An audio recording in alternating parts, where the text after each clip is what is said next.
በሶስት አንደኛ እግዚአብሔር ራሱ ቀዳሽ ነው ከመጽሐፍ ቅዱስ እንዳነበብነው እንዳየነው። ሁለተኛ መንፈስ ቅዱስ ቀዳሽ ነው ጌታ ኢየሱስ ክርስቶስ ማለት ነው። ኢየሱስ ክርስቶስ ቀዳሽ ነው ብለናል። ሶስተኛ መንፈስ ቅዱስ ይቀድሰናል ብለናል። ታዲያ እንዴት እንቀደስ የሚል ሐሳብ ዛሬ እናያለን። በዚህ ዙሪያ እንዴት እንቀደስ የሚልና የተቀደሰ ህይወት መገለጫዎችን ትንሽ ፖይንት ነው አይተን ምን ጨርሰው እንዴት እንቀደስ ለምለው ቅድስና እንግዲህ ፉከራ አይደለም። ቅድስና ፉከራ አይደለም። ከገበያ የምንገዛው ነገር አይደለም። ቃላትም አይደለም። ቅድስና አቋም ነው። ተግባራዊ ድርጊት ነው። በውስጣችን የህይወትን ለውጥ ማድረግ ነው። የአስተሳሰብ ምን አይነት አስተሳሰብ? ሎጂካል ሳይሆን ስፒሪቹዋል አስተሳሰባችንን መቀየር ነው። ይሄ ሰዎች በሳይኮሎጂ እንደሚሉት አይነት ሳይሆን በመጽሐፍ ቅዱስ የተቃኘ አቋም ለውጥ የሚፈልግ በመሆኑ አንድ ክርስቲያን በዋናነት መቀደስ የሚችለው ቅዱስ የሆነውን የእግዚአብሔርን ቃል በመመገብና በጸሎት ህይወቱን ለእግዚአብሔር በመስጠት ነው። የመጀመሪያ የሚቀድሰን ምንድነው ብለናል? ቃሉ ነው። ቃሉ የሚቀድሰን ነው። ክብር ለኢየሱስ ይሁን። የእግዚአብሔር ቃል የሚቀድስ ቃል ነው። ሰዎች የቅድስናን ምንጭ የሚቀዱበት የመጀመሪያ ምንጭ ለመቀደስ የሚያበቃ አቅም ያለው ምንጭ የምንጠጣ የምንመገበው ምንጭ የእግዚአብሔር ቃል ነው። መዝሙር 119:9 ላይ እንዲህ የሚል ቃል አለ። ጎልማሳ መንገዱን በምን ያነጻል? ባጭሩ በአራት ነጥብ ቃልህን በመጠበቅ ነው ይላል። ጎልማሳ እያለ ያለው እንግዲህ የጎልማስነትን እድሜም መውሰድ ይቻላል። ከዛ በላይም በታች ያሉትንም መጽሐፍ ቅዱስ ውስጥ አንዳንድ ጊዜ የሆነ ግሩፕ ላይ ብቻ ተጠቅሶ ቃሉ ለነዛ ሰዎች ብቻ ነው የተጻፈ ተብሎ እንዳይተረጎም ለሁላችን የተጻፈ ቃል ነው። ስለዚህ ጎልማሳ መንገዱን በምን ያነጻል ሲባል ወጣቶች በሌላ መንገድ ነው እንዳትሉ ማለት ነው። ወጣት መንገድ በምን ያነጻል የሚል አልተጻፈም። ለሁላችን የተጻፈ ቃል ነው። ወጣቱም የእግዚአብሔርን ቃል በመጠበቅ ነው። አሜን። እኔ እረዳለሁ ቅድስና ለአሁኑ ጄኔሬሽን ለአሁን ትውልድ በጣም ይሄ እንትን ላለው ትውልድ ማስተማር የመርፌ ክፍል ማሳየት ነው። ሐኪም ቤት ለህፃን ልጅ መርፌ ክፍል እንደማሳየት ነው። ምን ያህል እንደሚያስጮህ ታውቃላችሁ? ያ ክፍል ቅድስናም ትምህርት ያናውጣል። ብዙ ሰዎች ደስተኞች ሆነው አይሰሙም። የማያስደስቱ ቶፒኮች አንዱ ቲቺንግ ሽሽና ተቀደስ የሚል ትምህርት ነው። ይሄ በዚህ ዘመን አስቸጋሪ ትምህርት ነው። ነገር ግን እኔ በእርግጠኝነት ነግራችኋለሁ፣ ሐሰተኞችም ይከስራሉ፣ እርኩሶችም ይዋረዳሉ። አሜን ያላለ ሰውም አሜን ይበል። አሜን አሜን። የሚመቻችሁም አይመቻችሁም እንዳልል ምርጫ የላችሁም። ሊመቻችሁ ይገባል። አሜን። ሊመች ይገባል ብሎ አጠገብ ያለው ሰው። ስለዚህ ይሄ የሄሬሲስ እና ከሳንክቲፊኬሽን ሆሊነስ ቅድስናን የተመለከቱ ርዕሶች ተራ ርዕስ ስላልሆነ በጣም ይረብሻል የሰዎችን አይምሮ። እንዴት ነው? ለምን እንደዚህ ያከብድብናል? ለምን እንደዚህ ሲሪየስ ይሆንብናል የሚሉ ሰዎች አሉ። ግን ሲሪየስ ሆኖ ይቀጥላል። ቅድስና ለእግዚአብሔር አሜን። እስኪ ቅድስና ለእግዚአብሔር አንድ ላይ ድምጻችሁን አድርጉና ቅድስና ለእግዚአብሔር በሉ። አሁንም ድምጻችሁ ሰብሰብ ባላለም ቅድስና ለእግዚአብሔር በሉ። ሃሌሉያ። ቅድስና ለስጋ ህይወት ብዙ ምቹ አይደለም ማለት ለስጋ አይደለም። ቅድስና ለጓደኛም ብዙ ምቹ አይደለም። ምክንያቱም ሰው ኮምፎርት ዞን የራሱን ፈን ዞን ስለሚፈልግ። ቅድስና ለሰይጣንም ለማንም አይደለም። ቅድስና ለእግዚአብሔር ነው። ሃሌሉያ። ቅድስና ለማን ነው? ለእግዚአብሔር ነው። ቅድስና የሚያስደስተው እግዚአብሔርን ነው።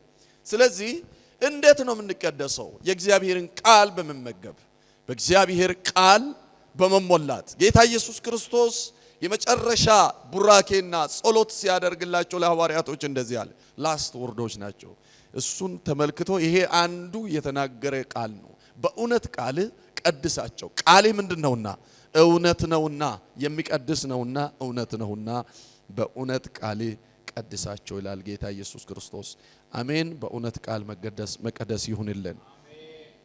አሜን። በእውነት ቃል መቀደስ ይሁንልን። ሁለተኛ በመጸለይ ነው። የሚጸልይ ሰው ሁሉ ጊዜ የእግዚአብሔርን ፊት ለማየት የሚናፍቅና የሚፈልግ በመሆኑ ኃጢአትን የመጸየፍና ጽድቅን የመፈለግ አቅም ሁሉ ጊዜ በውስጡ ይኖራል። አቤት ምን አልኳችሁ? የሚጸልይ ሰው ሁሉ ጊዜ የማንን ፊት ስለሚፈልግ? የእግዚአብሔርን ፊት ለማየት የሚናፍቅና የሚፈልግ በመሆኑ ኃጢአትን የመጸየፍና ጽድቅን የመፈለግ አቅም ሁሉ ጊዜ በውስጡ ይሰራል። የሚጸልይ ሰው ከጽድቅ ወይም ደግሞ ከቅድስና ጋር ህይወቱ አታችድ ነው። ኦፍ ኮርስ በከንቱ እየጸለየም ህይወቱን የማይሆን መስመር ላይ የሚመሩ ሰዎች አሉ። እግዚአብሔር ከእንዲህ አይነት ልፋት ብዙዎችን ያድናቸው። አሜን አሜን። እኔ ከዚህ በፊት ከዛሬ ስንት ዓመት በፊት የልማድ አይነት ጸሎት፣ ይሄ እንዴት ልበላችሁ፣ ከልብ ያልመነጨ ጸሎት፣ ስርዓት የሆነ ጸሎት የሚጸለይ ቤት አውቃለሁ። ስርዓት ነው። ስለዚህ 2 ሰዓት ከልብ ነው ማወራችሁ። የዛሬ ብዙ ዓመት ነው ወደ ኋላ 97-8 አካባቢ ነው። አንድ ቤት ነው አጠገቤ ነው ቤቱ ያለው። እኔ ተከራይተን ያለንበት አጠገብ ነው። ከ2 ሰዓት ከ1 ሰዓት ተኩል እስከ 2 ሰዓት ተኩል ኃይለኛ ፕሮግራም ይሰራል፣ ይዘመራል። ከ2 ተኩል እስከ 3 ሰዓት በኃይለኛ ጦርነት ይከፈታል። አንዱን ይደባደባል። ሮጠን ሄደን እናስታርቃለን። አፉ የማይቀደስ ድርጊቱ የማይቀደስ እየጸለየ ህይወቱ የማይቀደስ ሰው ስርዓት እያደረገ ነው፣ እየጸለየ አይደለም። ግን from deep heart ከውስጡ ከመንፈሱ ከልቡ ሃሌሉያ fervent prayer ይላል መጽሐፍ ቅዱስ። ይሄ የተቀጣጠለ ጸሎት ውስጥ ያለ ሰው ህይወቱን ወደ ቅድስና እያስጠጋ ሁሉ ጊዜ ከርኩስ ነገር እየሸሸ ይሄዳል። አሜን። የጸሎት ጉልበት ይጨመርልን። ማንም ሰው ይሄ ኮምፓራቲቭ ነው። ማንም ሰው በቡኤልዜቡል ፊት ወይም ጦንቃዮ ቤት አካባቢ ስትሄዱ ማንም ሰው እዛ ፊት ቆሞ ስለ ቅድስና ወይም ስለ ጽድቅ እንደማይለምን ሁሉ ማንም ሰው በቅዱስ እግዚአብሔር ፊት ከልቡ ከቆመ ስለ ኃጢአት ወይም ደግሞ ስለ እርኩሰት አይለምንም።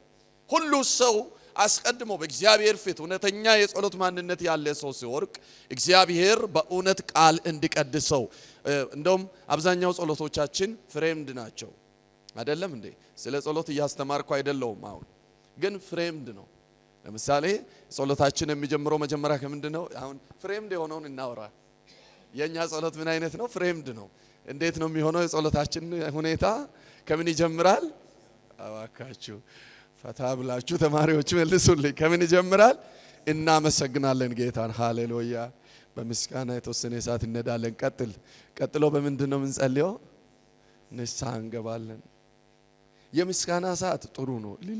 ሃሌሉያ ክብር ለኢየሱስ ይሁን። የረዳኸኝ አንተ ነህ።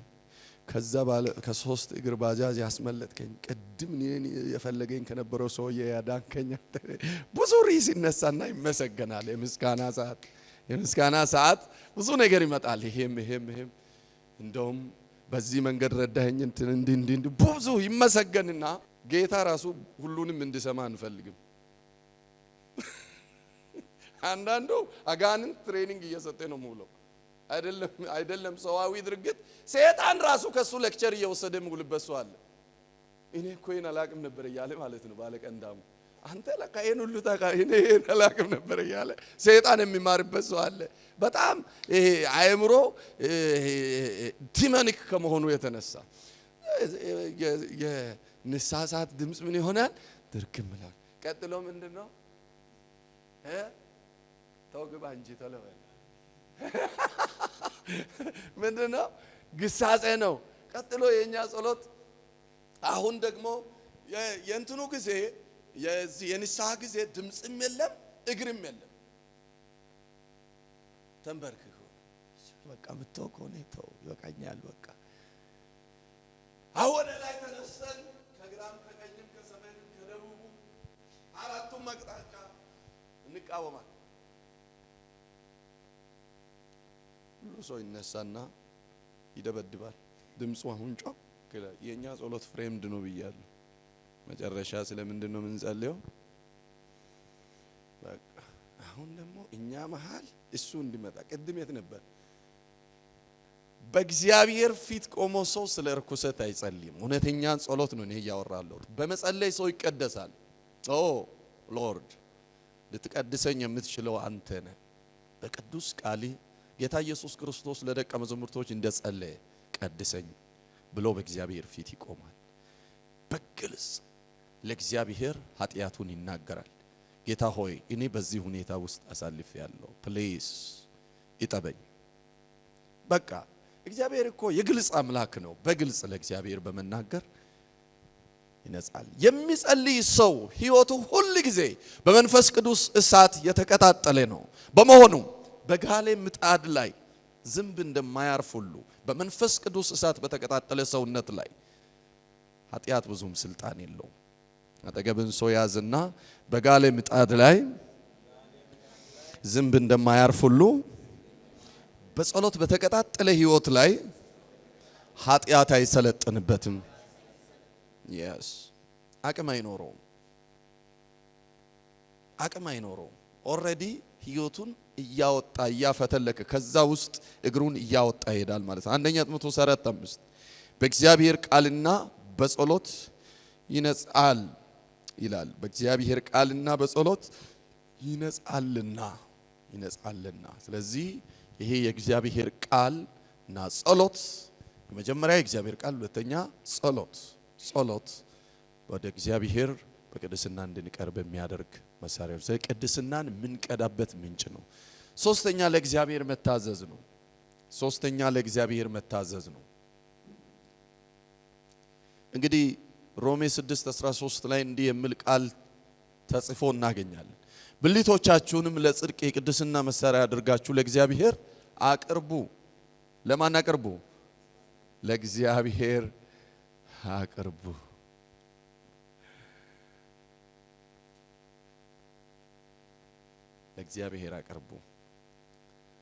ለእግዚአብሔር አቅርቡ። እዚህ ለእግዚአብሔር በመታዘዝ ለእግዚአብሔር ማንነታችንን ሕያው አድርገን ሳብሚት በማድረግ ልንቀደስ እንችላለን። ቅድስና ከነዚህ ሶስት ምንጮች ይቀዳሉ። የመጀመሪያ ምንድነው ያልኳችሁ? የእግዚአብሔር ቃል ነው። ሁለተኛ ምንድነው? በጸሎት ነው፣ ከጸሎት ነው። ሶስተኛ ምንድነው?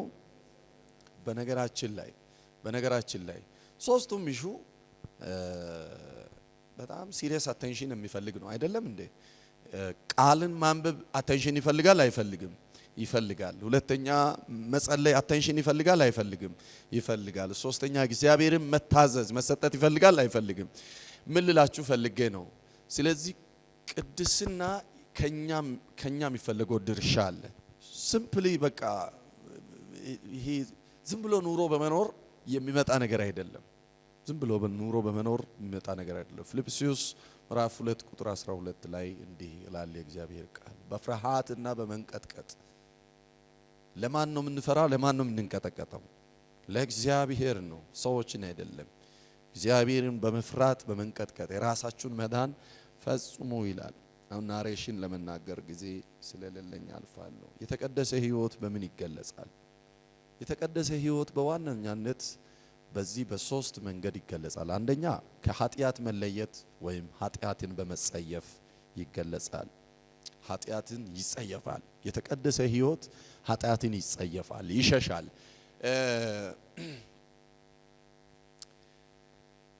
እኔ አንድ ፋክት ልንገራችሁ። ማለት ስፍራ ማተር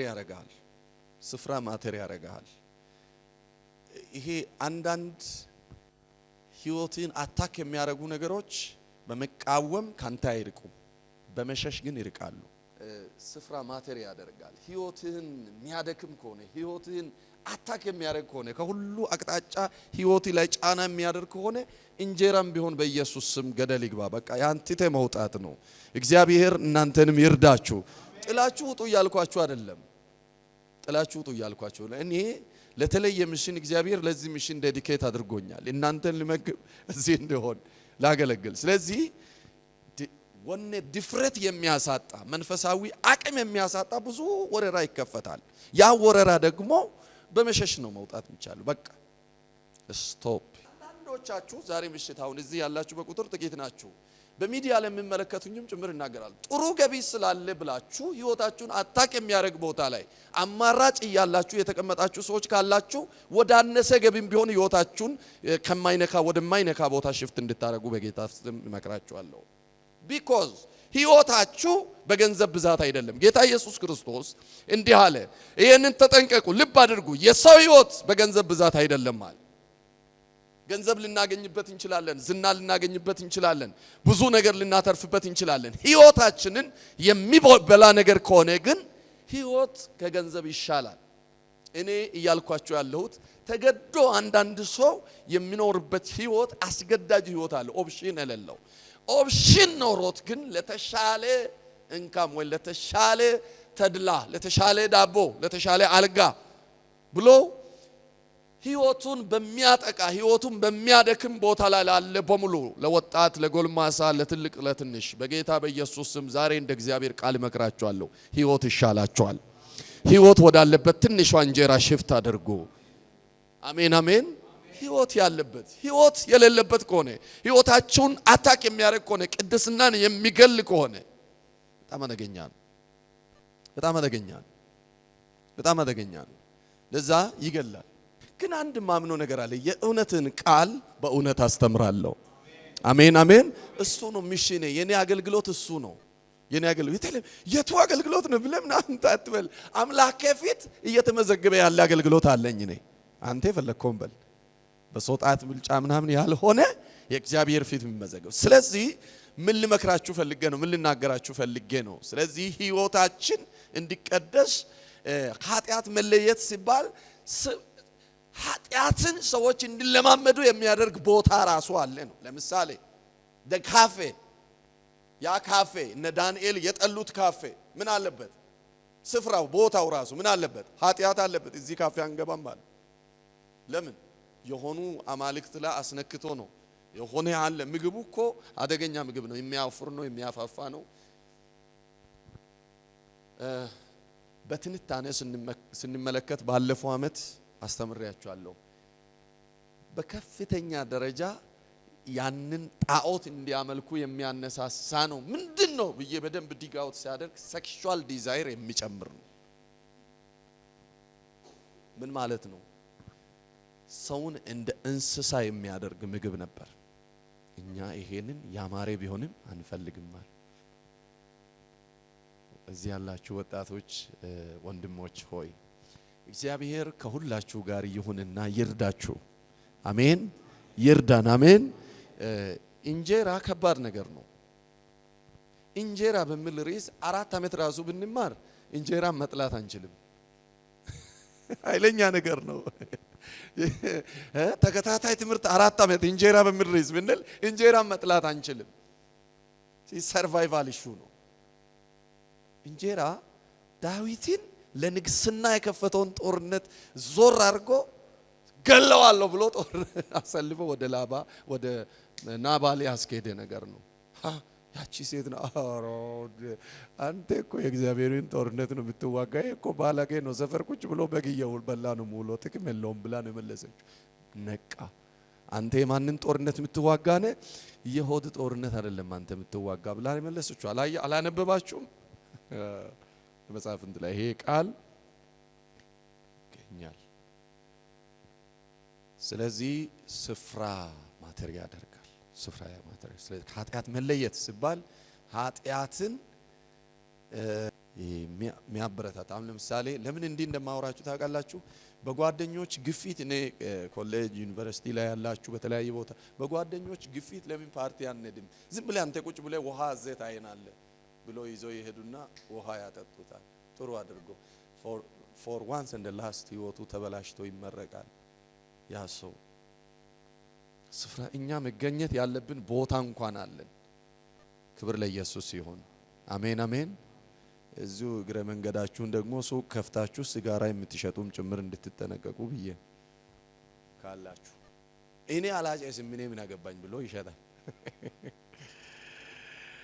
ይህ ማለት ከዓለም ምኞትና ስጋዊ ስራዎችን መራቅ ማለት ነው። ገላትያ 5:19-21 የስጋ ስራ ግን ምንድነው? የተገለጠ ነው። እሺ እነማን ናቸው? እርሱም ዝሙት፣ ርኩሰት፣ መዳራት፣ ጣዖትን ማምለክ፣ ጥንቆላ፣ ጥል፣ ክርክር፣ ቅናት፣ ቁጣ፣ ራስ ወዳድነት፣ መለያየት፣ መናፍቅነት፣ ምቀኝነት፣ መግደል፣ ስካር፣ ጭፈራ እነዚህ አይነት ናቸው። እንደነዚህ ያሉ ሌሎች ነገሮች አስቀድሜ እንዳሉ እንደዚህ ያሉትን የሚያደርጉ የእግዚአብሔርን መንግስት አይወርሱም። የሰማይን ርስት በቃ ኤክስ የሚያደርጉ ቦት ነገሮች ናቸው እነዚህ። ቆላስይስ 3:5 ላይ እንዲህ ይላል ደግሞ እንግዲህ በምድር ያሉትን ብልቶቻችሁ ምን አድርጉ? ግደሉ። እነሱ ምንድነው? ዝሙት፣ ርኩሰት፣ ፍላጎትን፣ ክፉ ምኞትን፣ ጣዖትን የሆነውን መጎምጀትን። የተቀደሰ ህይወት በምን ይገለጻል? ከኃጢአት በመለየትና ኃጢአትን በመጸየፍ። ሁለተኛ በምን? ራስን በመግዛት። ራስ ላይ ክፉ ዲሲሽን የሚጎዳ ዲሲሽን መውሰድ ይጎዳል። ሊቀደስ ማለት እኮ እንትን ኢንጆይ ያረክ አይደለም እኮ አለ ላይ የምትጥለው ማዕቀብ አለ። ያንን ማዕቀብ ራስ ላይ በመጣል ቲቶ 2:11 ሰዎችን ሁሉ የሚያድን የእግዚአብሔር ጸጋ ተገልጧልና ይህም ጸጋ ኃጢአተኝነትንና ዓለማዊነትን ክደን አቤት የተገለጠ ጸጋ ይሁት። እንግዲህ ሰዎችን ሁሉ የሚያድን ጸጋ ተገልጧል። አሜን። እስኪ ሰዎችን ሁሉ የሚያድን ጸጋ ተገልጧል በሉ። ሃሌሉያ። ይሄ ጸጋ ከሚያደርገው ነገር አንዱ ይህም ጸጋ ኃጢአተኝነትንና ዓለማዊ ምኞትን ያስክዳል። አንዳንዱ ጋር የተገለጠ ጸጋ ብዙ ነገር ነው የሚያለማምደው። አንዳንዱ ጋር እኛ ጋር ለኛ ግን የተገለጠልን ጸጋ በሉ እስኪ ለኔ በሉስ ለኔ የተገለጠልኝ ጸጋ ኃጢአትንና አድመኝነትን ዓለማዊ ምኞትን የሚያስክድ ነው። yes የተባረከው ተስፋችን እርሱም የታላቁን የአምላካችንና የመድኃኒታችን የኢየሱስ ክርስቶስን ክብር መገለጥ እየጠበቅን ኦራሲያ ካፓላ ቫኒያሶ ሌላ ፍልስፍና ሳይሆን የሱን ግሎሪ እንድንጠባበቅ የሚያደርግ ነው። ሃሌሉያ። ራሳችንን በመግዛትና በጽድቅ እግዚአብሔርን በመምሰል አሜን። ራሳችን ምን በማድረግ በመግዛት በጽድቅ እግዚአብሔርን በመምሰል በአሁኑ ዘመን እንድንኖር ያስተምረናል። ለወደፊት አይደለም። ራይት ነው the life at hand እጃችን ላይ ያለችው ህይወት በዚህ መንገድ እንድንኖር ነው ቃሉ የሚያስተምር። ሁለተኛ ጢሞቴዎስ 2:21 ላይ እንዲህ የሚል ቃል ታገኙታላችሁ። እንግዲህ ማንም ራሱን ከነዚህ ቢያነጻ ለክብር የሚሆን ዕቃ ይሆናል፣ ለጌታውም ተለይቶ የተቀደሰ ለመልካም ሥራ ሁሉ የተዘጋጀ ዕቃ ይሆናል። ክብር ለኢየሱስ ሲሆን የመጀመሪያ የተቀደሰ ህይወት የሚገለጠው በምንድን ነው ብያችኋለሁ? ከኃጢአት በመለየትና አልጻፋችሁ ኃጢአትን በመጸየፍ። ሁለተኛ ምንድነው? ራስን በመግዛት ነው። ሶስተኛና የመጨረሻ የመንፈስ ፍሬ ማፍራት። ቅድስና ፍሬ አለው። ቅድስና ፍሬ አልባ አይደለም። በቅድስና የሚመላለሰው ህይወት ውስጥ የመንፈስ ቅዱስ ፍሬ በደንብ ጎልቶ ይታያል። ምንም አንደበቱን አውጥቶ መናገር እንኳን አያስፈልግም። ድርጊቶቹ ያንጸባርቃል። ሃሌሉያ አሜን አሜን። ያንን አይነት ህይወት እግዚአብሔር እንድንኖር ይርዳን። አሜን አሜን። በዮሐንስ ወንጌል ምዕራፍ 1:47 ላይ ኢየሱስ ናትናኤል የተባለውን ሰው አይቶ ማንም እኮ አላስረዳውም ስለ ናትናኤል። ባይዘይ ስለ ናትናኤል ሰዎችም እኔም የሰበኩት ስብከት ከዚህ በፊት ሌላ ነው፣ ብዙ ነው። ኢየሱስ ግን ስለ ናትናኤል ከሩቅ አይቶ የተናገረውን ስሙት። ምን አለ? ይውታ ምን ይላል? ተንኮል የሌለበት በእውነት የእስራኤል ሰው እነሆ ስል እግዚአብሔር አይቶ የሚመሰክርለት አይነት ሰው። አሜን አሜን። ማን አይቶ የሚመሰክር? እግዚአብሔር ከሩቅ አይቶ የሚመሰክር ህይወት። የቤተ ክርስቲያን ሽማግሌ የሚመሰክር ህይወት አይደለም። ማን አይቶ የሚመሰክር? ክርስቶስ አይቶ ከሩቁ this is the right man። በውስጡ ክፋትም አይታይበትም። እውነተኛ ሰው ነው አለ። ዋው! አሁን ከዚህ የሚበልጥ ታያለ በሚለው ነው እንጂ የሰበክነው ብዙ ጊዜ ስለ ናትናኤል ቅድስና፣ ስለ ናትናኤል ንጽህና አልሰበክንም። መንፈስ ቅዱስ ዊትነስ የሚሆንላችሁ አይነት ህይወት አሜን ኢየሱስ ምስክር የሚሆንላችሁ አይነት ህይወት አሜን አሜን እስኪ ኢየሱስ ምስክር የሚሆንልኝ ህይወት በሉ እስኪ ማን ምስክር የሚሆንልኝ ህይወት ኢየሱስ ምስክር የሚሆንልኝ ህይወት እሷ እንደዚህ አይደለችም እሱ እንደዚህ አይደለም ባለፈው ነግሬያችኋለሁ ስለ ማርያም ጊዜ ነው ያጠረኝ ሰዓቱ ጌታ ኢየሱስ ክርስቶስ የሚመሰክር ህይወት ብያችኋለሁ ባለፈው ስለ ኢየሱስ ክርስቶስ አመጣጥ ስንነጋገር ስለዛች ፐርፌክት ውመን ሃሌሉያ ስለዛች ንጹህ ሴት ተመልክተን ነበር ማን ነው የመሰከረላት መንፈስ ቅዱስ ዋው አረ በኢየሱስም ቀሪ ዘመኔን መንፈስ ቅዱስ የሚመሰክር ህይወት መኖር ይሁን ሻዲያ ላቫሃዲያስ ቀኝን አንሳና አባ በሉስከ ቀሪ ዘመኔ መንፈስ ቅዱስ የሚመሰክርልኝን ህይወት መኖር ይሁንልኝ አሜን በኢየሱስም yes ዋው ሃሌሉያ ኃይል ወዳንቺ ይመጣል ዋው you are chosen ለቅዱስ ዓላማ ተመርጠሻል አንዳንዶቻችሁ ለተለየ ራእይ የምትመረጡበት የመንፈስ ቅዱስ ምስክርነት ዓለምን ለሚገለባብጥ የመንፈስ ታድሶ የምትመረጡበት ትውልድን ለሚመግብ አጀንዳ የምትመረጡበት ኦ ስብራትን ለሚጠግን ሚሽን የምትመረጡበት የመንፈስ ቅዱስ ዊትነስ እሺ መንፈስ ቅዱስ ምስክር ሆነላት አንቺ ሴት ተመርጠሻል በዓለም ላይ አሁን ካሉ ሴቶች ሁሉ ይልቅ አምላክ በማይጸል ያድርብሽ ተመርጠሻል ንጹህ ነሽ ኦ ራንደም አመጣጥ አይደለም ቪዥን ለሚመኙ ሰዎች ብቻ የሚሰጥ አይደለም ዴዲኬት ለሆኑ ሰዎች የሚሰጥ ነገር ነው በኢየሱስም ቀጣዩን ዘመን ከናንተ በላይ ለሆነ ነገር መታጠቅ ይሁንላችሁ ከቤተሰቦቻችሁ በላይ ለሆነ ነገር መታጠቅ ይሁንላችሁ በኢየሱስም ከአዝማድ ዘር አዝማድ የሆነ ነገር እጥላለሁ ብላችሁ ሳይሆን ኔሽን ለሚለውጥ ነገር መታጠቅ ይሁንላችሁ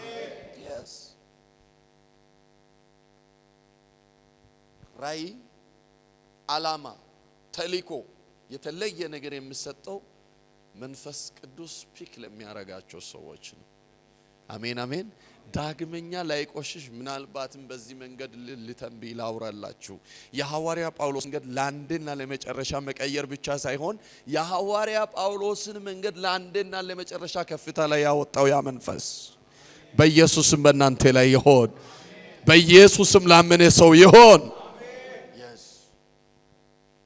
ኤልሳዕን ተመልከቱ ምን ነበር በሬ አራሽ ስንት ጥማድ ጠምዷል 12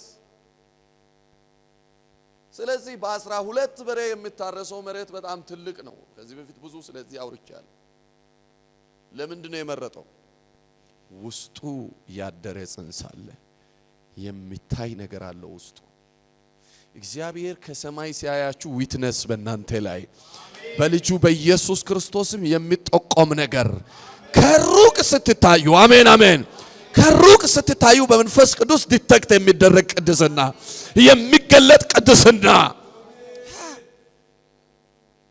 ገላትያ 5:22-23 ሁሉ ጊዜ የምናወራ ስለ መንፈስ ፍሬ ቅድስና ውጤት በውስጣችን ከፍ ብሎ ስታይ የመንፈስ ፍሬ ግን ይላል ቅድም የሥጋ ስራ ነበር አሁን ግን የመንፈስ ፍሬ ግን ምን ናቸው ፍቅር ደስታ ሰላም ትዕግስት ቸርነት በጎነት እምነት የዋህነት ራስን መግዛት አሜን አሜን ይህ ፍሬ በላያችን ላይ ገኖ ይታወቅ በኢየሱስ ስም ይታወቅ yes ፍሬ ማፍራት የአንድ ሰው ዊትነስ ሳናገኝ እንኳን የእግዚአብሔርን የአንድ ሰው ዊትነስ ሳናገኝ እንድንኖር የሚያደርገው የሥጋ ስራችን ነው እርሱ ዛሬ ሞተ ይሁን ነገር ግን የሰውም የእግዚአብሔርን መንፈስ ቅዱስ ዊትነስ እንድናገኝ የሚያደርገው የመንፈስ ቅዱስ ፍሬ ነው እርሱ ዛሬ በላያችን ላይ ይገለጥ ካታሊቮስ ሳታናቫሺ ላባሃዲያስ ሃሌሉያ ኢየሱስ ጌታ ነው እንደ አዲስ ህይወታችሁ ውስጥ ይሄ ጸጋ ይወለድ እንደ አዲስ ህይወታችሁን ሪሼፕ የሚያደርግ ሃሌሉያ የአይምሮ ቅኝታችሁን እንኳን ሪዲዛይን እንደገና አድርጎ የሚሰራ የእግዚአብሔር ጸጋ በላያችሁ ላይ ይወለድ